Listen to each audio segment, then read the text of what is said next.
दोस्तों, मैंने जो सीपीयू मंगवाया है वो क्रिप्टोनिक्स गेमिंग्स की तरफ से आया है।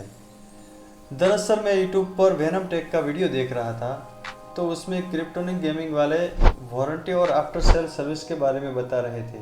तो मुझे उनकी बात अच्छी लगी और मैंने उसके बिजनेस व्हाट्सएप पर काफ़ी बात की।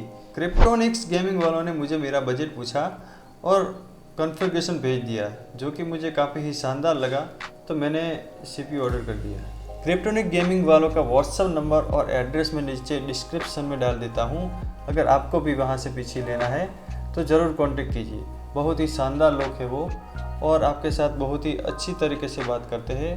वो उनका एक प्लस पॉइंट है, मुझे वो अच्छा लगा। और अभी होली ऑफर में कीबोर्ड, माउस, हेडफोन और माउस पैड फ्री दे रहे हैं। तो अभी आप उनसे बात करके पूछ लेना कि ऑफ़र अभी भी अवेलेबल है या नहीं, और उसके साथ विंडो 11 प्रो रिटेल वर्जन की भी फ्री दे रहे हैं। तो दोस्तों, अब पीसी में क्या क्या यूज़ किया है उसके बारे में बात करते हैं। सबसे पहले बात करते हैं प्रोसेसर के बारे में।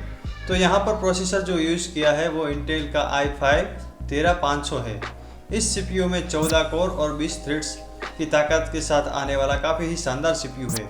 अगर बात करें मदरबोर्ड के बारे में, तो इस सीपीयू के साथ जो मदरबोर्ड पेयर किया गया है वो है गीगाबाइट का B760M DS3H है, और इसके साथ वाईफाई और ब्लूटूथ दोनों मिल जाता है।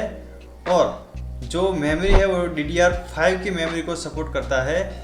यह मदरबोर्ड हमारे i5 13500 प्रोसेसर को बड़े ही अच्छे तरीके से हैंडल कर सकता है। अब बात करते हैं पावर सप्लाई के बारे में। तो यहाँ पर जो पावर सप्लाई यूज़ किया है वो है डीपकूल का PM650D, जो कि आता है 80+ गोल्ड सर्टिफाइड के साथ, जो कि बड़े ही शानदार तरीके से पूरे पीसी को पावर सप्लाई करता है। स्टोरेज के बारे में बात करें तो यहाँ पर बहुत ही शानदार SSD का यूज़ किया गया है।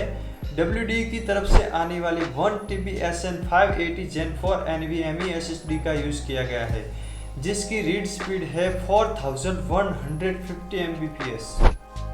अब बात करते हैं रैम के बारे में। तो रैम यहाँ पर टोटल 16 GB की सिंगल स्टिक का यूज़ किया गया है, जो कि T-Force की वेलकम DDR5 मेमोरी के साथ 5200 MHz पर क्लॉक्ड है।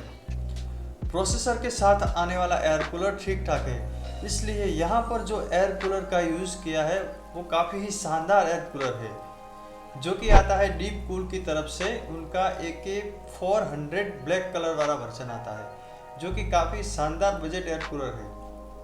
और लास्ट में जो कैबिनेट यूज़ किया है वो एंट ई-स्पोर्ट की तरफ से आता है, जो कि 211 एयर ब्लैक केस है, जो कि